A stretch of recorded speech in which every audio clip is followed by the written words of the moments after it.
Liz Schrum for the Wisconsin Technology Council, here with WisBusiness.com, the show. Just ahead, Tom Still discusses how state policies matter in sizing the toolbox for a high-growth economy. And Eric Iverson, the incoming managing director of the Wisconsin Alumni Research Foundation, talks about his transition. And now, here's this week's Tech Metrics. These snapshots of key indicators in the Wisconsin economy are developed by the Wisconsin Technology Council for its policy and news reports.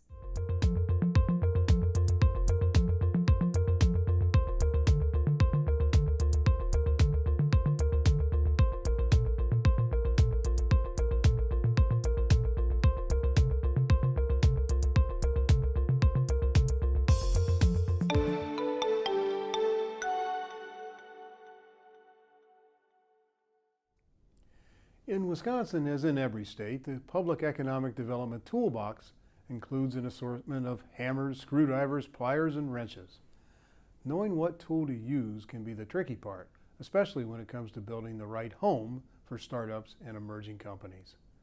The ongoing debate over choosing the right tools for the job was on display recently when the legislature's Joint Finance Committee voted along party lines to reallocate $8 million from the state's early stage tax credit program to its business development tax credit program. To most outsiders, such a move would seem ministerial and nuanced. After all, both are state tax credit programs and both are aimed at enhancing economic growth. So what's the partisan fuss? The answer lies in the larger national economic discussion about what works and what doesn't when it comes to building a robust state economy. Wisconsin's early stage tax credit program has been a model for other states since it took effect in 2005. It provides 25% state tax credits to private investors who invest in qualified new business ventures, which are young companies with innovative technology and the kind of growth potential that often attracts angel and venture financing. For angel and venture capitalists who invest in such companies, every $4 invested produces a tax credit of $1. It's an incentive that has helped Wisconsin grow from about $61 million in total angel and venture investments in 2004 to about $210 million in 2015, with that latter amount spread over 128 companies. Even with the growth and use of the early stage credits, the annual pool of $30 million hasn't been depleted. That's why the Wisconsin Economic Development Corporation requested moving $8 million to the relatively new business development tax credit, which was created this year and has already been used 26 times to create or retain about 3,500 jobs. Opponents of the credit shift described it as a slap in the face to Wisconsin's early stage business climate. Proponents said they would prefer that all early stage tax credits are used every year, but state law allows such transfers when it's necessary to balance the mix. The larger question is not how much Wisconsin spends on tax credits alone, but whether it has invested enough across the spectrum to help startups and scale-ups. Lawmakers voted last year to phase out a loan program targeted at young companies, even though 45 other states do precisely that. The overall budget for WEDC has been squeezed in part because of legislative reaction to high-profile mistakes when the agency was first created. That means less money is available for grants and other investments in the emerging economy. Not every problem is a nail, and not every tool is a hammer. Wisconsin lags in both startups and growth companies, so the state's toolbox deserves a collection that ranges from microloans to grants to sufficient tax credits to accommodate growth. That's a good do-it-yourself project for the next state budget.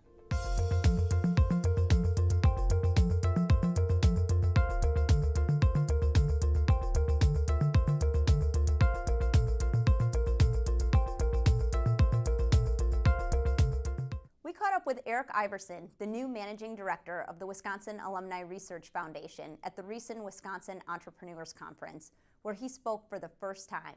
Welcome, Eric. Thank you very much. I'm happy to be here. You come to Wisconsin from Seattle, where you worked in the shadow of the other UW, the University of Washington. How does that university compare and contrast with the UW-Madison? Well, they compare because they're both outstanding research institutions, for sure, and produce a lot of innovation, great technology, and wonderful people.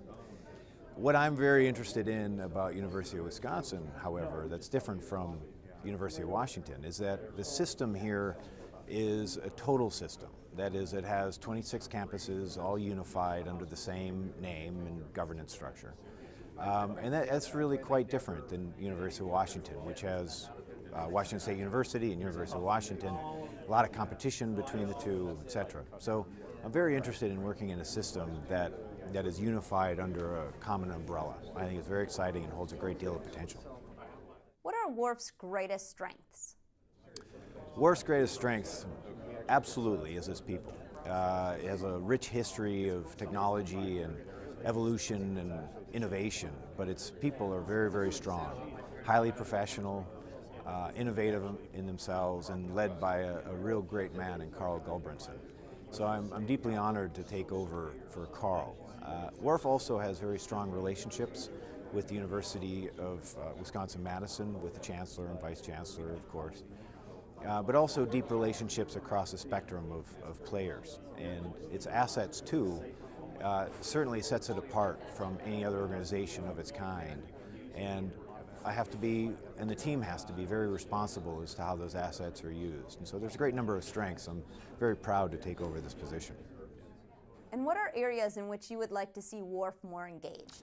I think WRF has some opportunities to be creative in the way that it commercializes technologies. It certainly is very strong in licensing and has some experience in supporting spin-out technologies, spin-out companies, startups. But I think it can be very creative in the way it commercializes its technologies.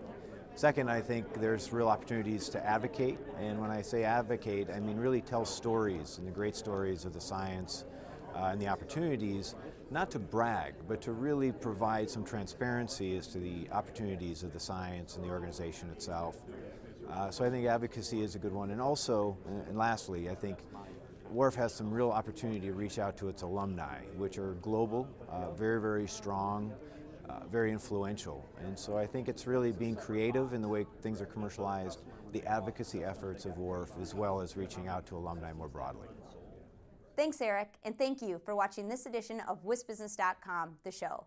The show is produced by the Wisconsin Technology Council and WisBusiness.com, and sponsored by UW-Milwaukee and Exact Sciences. Visit our websites to read and learn more. I'm Liz Schrum of Talent Foot Executive Search. See you next time.